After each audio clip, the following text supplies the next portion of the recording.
Musulmançılıkta жараткан Алла буйруп атат. Бир арамдыкты көрүп турган болсоң, колуң менен токтот. Колуң менен токтото албасаң, тилиң менен токтот.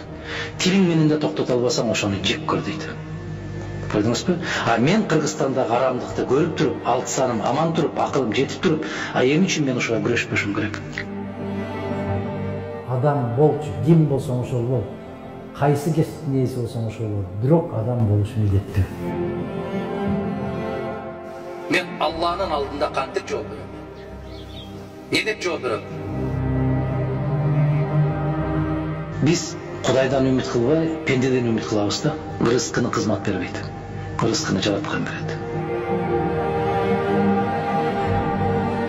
Алхамдулилlah барыбыз мусулманбыз. Жараткан бул ааламда кыргыз кылып, мусулман кылып жаратып койгон үчүн чексиз бактылуубуз биз баардыгыбыз.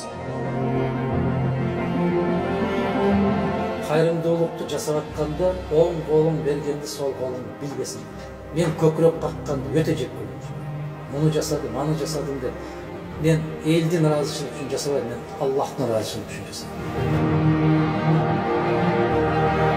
Столуңда жерге кирсин, бийлигиңде, байлыгыңда жерге кирсин.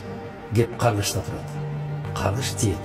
Тийбей койбойт. Кеп элдин каргышында турат.